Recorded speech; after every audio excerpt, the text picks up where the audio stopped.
Yes students, welcome to the knowledge house magic students. आज हम बात करेंगे चैप्टर 6 की न्यू इकोनॉमिक पॉलिसी और इकोनॉमिक रिफॉर्म्स 1991।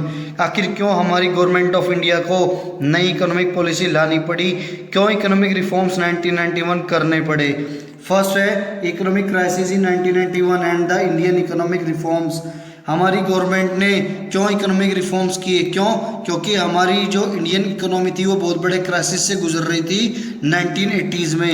कारण इनएफिशिएंट मैनेजमेंट के चलते हमारी जो गवर्नमेंट है उसके जो एक्सपेंसेस है वो पूरा नहीं कर पा रही थी। क्योंकि गवर्नमेंट की रेवेन्यू बहुत कम थी, जिसके चलते गवर्नमेंट को बोरो करना पड़ता था और बोरो करने से, उधार लेने से, कर्ज लेने से हमारी इकोनॉमी, हमारी गवर्नमेंट डेब्ट ट्रैप्ड में फंस चुकी थी, कर्ज के जाल में फंस चुकी थी। नेक्स्ट है following points highlight the need of economic reforms in the country. अब हम बात करेंगे उन कारणों की जिसकी वजह से इकोनॉमिक रिफॉर्म्स करने पड़े हमारे देश में। क्यों हमारी गवर्नमेंट ने न्यू इकोनॉमिक पॉलिसी लॉन्च की, इम्प्लीमेंट की। फर्स्ट है इंक्रीजिंग फिस्कल डेप्ट। फिस्कल डेप्ट वो डेप्ट होता है जो हमारी बोरोइंग के चलते होता है। मींस जब हम बोरो करते हैं अपने एक्सपेंडिचर को पूरा करने के लिए, हमारे एक्सपेंडिचर जब कम होते हैं किससे, हमारी रिवेन्यू से, तब हम लोग क्या करती है, हमारी गवर्नमेंट बोरो करती है।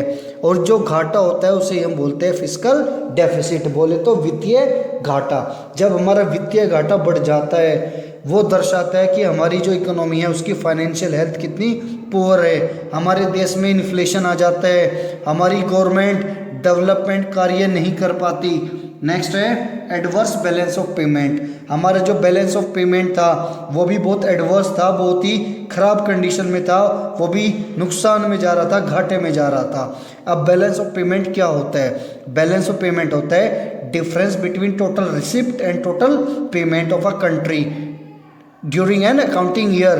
मीन्स जितने भी एक साल के अंदर इकोनॉमिक ट्रांजैक्शन की जाती है हमारी कंट्री के द्वारा और उससे मिलने वाली टोटल रिसिप्ट्स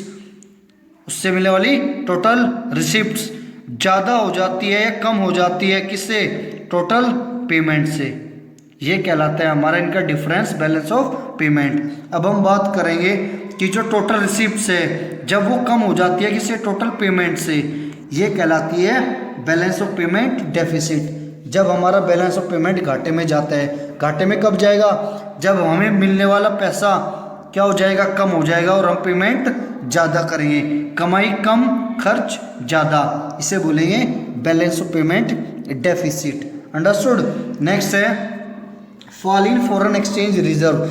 हमारा जो फॉरेन एक्सचेंज रिजर्व था, मींस जो हमारा फॉरेन रिजर्व था, फॉरेन करेंसी का रिजर्व था, वो भी बहुत निचले स्तर पर जा चुका था, जिसके चलते हमारी गवर्नमेंट ने अपना जो गोल्ड रिजर्व था वो गिरवी रख दिया था किसके पास में, वर्ल्ड बैंक के पास में। क्यों? लोन लेने के लिए। ये दर्शाता है कि हमारी इकोनॉमी उस टाइम कितनी वीक चल रही थी। नेक्स्ट है राइज इन प्राइसेस। इन्फ्लेशन बहुत ज़्यादा था उस समय। मीन्स हमारे देश में महंगाई चरम पर थी। कारण प्रॉपर प्रोडक्शन ना होना, पब्लिक के पास में पैसा ज़्यादा होना, डिमांड ज़्यादा होना, क्योंकि हमारी जनसंख्या भी बढ़ रही थी। नेक्स्ट है पुअर परफॉर्मेंस ऑफ PSUs। जो हमारे पब्लिक सेक्टर अंडरटेकिंग है, मीन्स जो हमारी पब्लिक गवर्नमेंट कंपनीज है, इंडस्ट्रीज़ है, उनकी परफॉर्मेंस बहुत पुअर थी। क्यों? क्योंकि वहाँ भ्रष्टाचार था, वहाँ पॉलिटिकल इंटरफेरेंस था, वहाँ पर बहुत ज़्यादा इम्प्रॉपर मैनेजमेंट था, बहुत सारी समस्याएं थी वहाँ पर, जिसके चलते हमारा जो पब्लिक सेक्टर था उसकी परफॉर्मेंस पुअर थी, वो आउटपुट हमारी इकोनॉमी को नहीं दे पा रहे थे। नेक्स्ट है emergence of new economic policy. जो हमारी न्यू इकोनॉमिक पॉलिसी है ये कब आई? हमारी जो गवर्नमेंट ऑफ इंडिया है उन्होंने international bank for reconstruction and development, ये जो बैंक है इसको अब हम वर्ल्ड बैंक के नाम से जानते हैं। हमारी गवर्नमेंट ऑफ इंडिया ने वर्ल्ड बैंक को अप्रोच किया, IMF को अप्रोच किया, $7 मिलियन का लोन लिया और उस लोन को लेने के पीछे उद्देश्य था अपना जो इकोनॉमिक क्राइसिस चल रहा था उसको दूर करना। इस सारी समस्याओं को ओवरकम करने के लिए हमारी गवर्नमेंट ने न्यू इकोनॉमिक पॉलिसी बनाई। हमारी न्यू इकोनॉमिक पॉलिसी के मेजरली 3 एलिमेंट है। फर्स्ट है liberalisation, second privatisation, third globalisation. Means जो न्यू इकोनॉमिक पॉलिसी है उसके मेजरली कितने एलिमेंट हो गए? 3, लिबरलाइजेशन, प्राइवेटाइजेशन एंड ग्लोबलाइजेशन। इसे हम एलपीजीबी पॉलिसी के नाम से भी जानते हैं। अंडरस्टूड। नेक्स्ट है लिबरलाइजेशन। लिबरलाइजेशन होता क्या है? लिबरलाइजेशन होता है कि जब हम रेस्ट्रिक्शंस हटा देते हैं किसके ऊपर से? प्रोडक्शन यूनिट्स के ऊपर से, उन्हें फ्रीडम प्रोवाइड करते हैं। क्या प्रोवाइड करते हैं? फ्रीडम।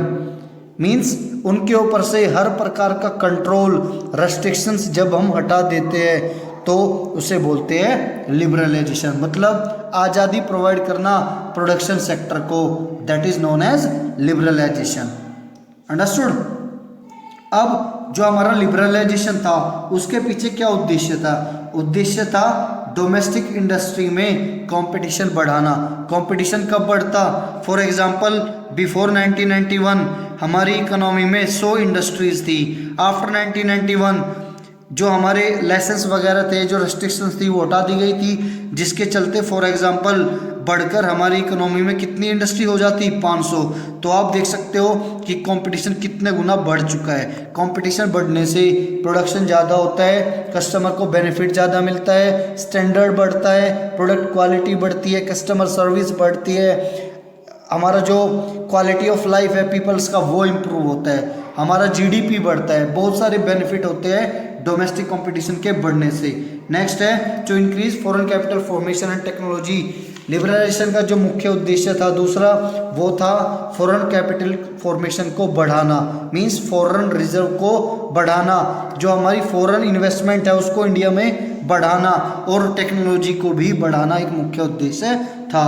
टू डिक्रीज द डेब्ट बर्डन ऑफ द कंट्री, हमारा देश जो कर्ज के जाल में दबा हुआ था उसको उस कर्ज के जाल से निकालना भी मुख्य उद्देश्य था किसका? लिबरलाइजेशन का। To encourage the export and import of goods and services, goods and services का इंपोर्ट एक्सपोर्ट बढ़ाना भी मुख्य उद्देश्य था लिबरलाइजेशन का। To expand the size of the market, market के साइज को एक्सपेंड करना भी मुख्य उद्देश्य था। मींस आज हमारी जो डोमेस्टिक कंपनीज है बिफोर 1991 उनका प्रोडक्ट सिर्फ इंडिया में सेल आउट होता था। आफ्टर 1991 फॉरेन कंट्रीज में भी उनका गुड सेल आउट होने लगा। और जो हमारा इंडियन कंपनीज थी फॉर एग्जांपल बिफोर 1991 वो किसी पर्टिकुलर एक ही स्टेट में अपना प्रोडक्ट सेल आउट कर रही थी। आफ्टर 1991 पॉलिसी उसे आज़ादी मिल गई all over India, all over world में अपना प्रोडक्ट सेल आउट करने की। फर्स्ट है अब इकोनॉमिक रिफॉर्म्स अंडर लिबरलाइजेशन। अब पॉइंट टू पॉइंट पढ़ेंगे कि लिबरलाइजेशन में क्या क्या सुधार किए गए। पहला सुधार था इंडस्ट्रियल सेक्टर में डीरेगुलेशन का। डीरेगुलेशन मतलब जितने भी हमारे जो लाइसेंस थे इंडस्ट्रियल लाइसेंस उनको समाप्त कर दिया गया गवर्नमेंट के द्वारा। सिर्फ 5 कंपनियों को छोड़कर जितनी भी कंपनीज थी उन पर से लाइसेंस की अनिवार्यता को समाप्त कर दिया गया। और जो 5 कंपनी थी जिनके लिए लाइसेंस लेना अनिवार्य था वो थी liquor, cigarettes, defence equipments, industrial explosive, dangerous chemical and pharmaceuticals. सिर्फ ये 5 कंपनी और इंडस्ट्री ऐसी थी जिनके लिए लाइसेंस लेना अनिवार्य था, बाकी सभी पर से लाइसेंस की अनिवार्यता समाप्त कर दी गई थी। नेक्स्ट है contraction of public sector. Public sector को सिकोड़ दिया गया, मींस पब्लिक सेक्टर का रोल कम कर दिया गया। पहले बिफोर 1991 पब्लिक सेक्टर में 17 पब्लिक सेक्टर इंडस्ट्री थी, उनको घटा के कितना कर दिया? 8। आज फिलहाल इंडिया के अंदर पब्लिक सेक्टर के पास सिर्फ 3 इंडस्ट्रीज है, रेलवे, एटॉमिक एंड डिफेंस। आप देख सकते हो कि न्यू इकोनॉमिक पॉलिसी से हमारा जो पब्लिक सेक्टर का रोल है वो कितना कम हुआ था। Only 3 industries are reserved only for public sector, railway, atomic and defence. Next है dereservation of production areas. जो हमारे प्रोडक्शन एरियाज से उनको डी रिजर्व कर दिया। जो पहले रिजर्व थे स्मॉल स्केल इंडस्ट्रीज के लिए, अब उन्हें ओपन कर दिया सभी के लिए, चाहे कोई लार्ज स्केल इंडस्ट्री वहाँ जाके अपना इन्वेस्टमेंट करे या स्मॉल स्केल इंडस्ट्री इन्वेस्टमेंट करे, कोई भी वहाँ पे जाके इन्वेस्टमेंट कर सकता है। एक्सपेंशन ऑफ प्रोडक्शन कैपेसिटी, हमारे जो प्रोड्यूसर थे उनको अलाउ कर दिया कि आप अब मन चाह प्रोडक्शन कीजिए। उनके ऊपर जो रेस्ट्रिक्शंस थी प्रोडक्शन की कि आप पर्टिकुलर इतना यूनिट ही प्रोड्यूस कर सकते हो, वो सब हटा दी गई। उन्हें अनलिमिटेड प्रोडक्शन करने की आज़ादी दी गई सो दैट उनकी मार्केट भी एक्सपेंड हो सके और उन पर जो लाइसेंस की अनिवार्य थी वो भी समाप्त कर दी गई। Freedom to import capital goods, जो हमारे कैपिटल गुड्स थे उनको इंपोर्ट करना आसान कर दिया। मतलब हम मशीनरीज, टेक्नोलॉजीज और टूल्स एंड इक्विपमेंट्स अब इजीली इंपोर्ट कर सकते हैं फॉरेन कंट्रीज से आफ्टर 1991 पॉलिसी। नेक्स्ट है फिजिकल सेक्टर रिफॉर्म्स। हमारा जो फिजिकल सेक्टर है, फाइनेंशियल सेक्टर है, उसमें भी बहुत रिफॉर्म्स किए गए, बहुत सुधार किए गए। इसमें क्या क्या सुधार हुए? फाइनेंशियल सेक्टर में हमारा जो आरबीआई है, पहले वो एज ए रेगुलेटर का रोल निभाता था, बट आफ्टर 1991 पॉलिसी वो फैसिलिटेटर का रोल निभा रहा है।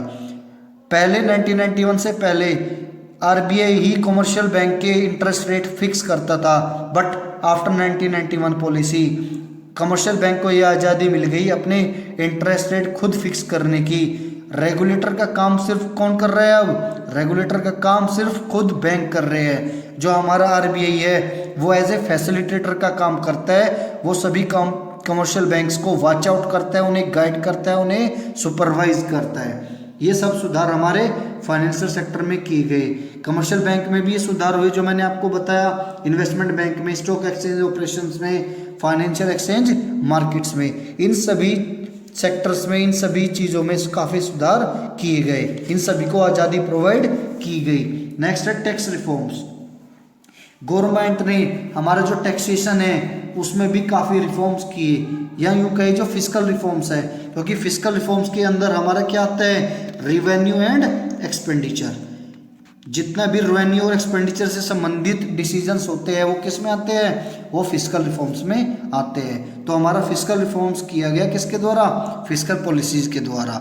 फिजिकल रिफॉर्म्स होने से जो टैक्स थे इंडिविजुअल इनकम पर उसको कम कर दिया गया और हाई टैक्स रेट लगा दिया गया उस किस पर? जिनकी इनकम ज़्यादा है। सीधी सी बात मैं आपको बताऊँ, हमारा जो टैक्सेशन सिस्टम है उसमें बहुत बड़ा सुधार किया गया। जहाँ पर टैक्स बढ़ाने की आवश्यकता थी वहाँ पर बढ़ाया गया, जहाँ पर कम करने की आवश्यकता थी वहाँ पर कम किया गया। ध्यान में क्या रखा? ध्यान में रखा आर्थिक सुधार। किसका? हमारी इकोनॉमी का। कैसे हमारी इकोनॉमी को बेनिफिट मिले, कैसे हमारी गवर्नमेंट का रेवेन्यू बढ़े, उस चीज़ को ध्यान में रख के टैक्सेशन सिस्टम में इम्प्रूवमेंट किया गया। अंडरस्टूड? नेक्स्ट है foreign exchange reform. Foreign exchange reform में भी सुधार किया गया। फॉरेन एक्सचेंज में क्या सुधार किया गया? हमारी जो फॉरेन एक्सचेंज रिजर्व है उसमें काफ़ी इंप्रूवमेंट हुआ। मीन्स हमारा फॉरेक्स रिजर्व काफ़ी हद तक बढ़ गया था। कैसे बढ़ गया था? By using the devaluation.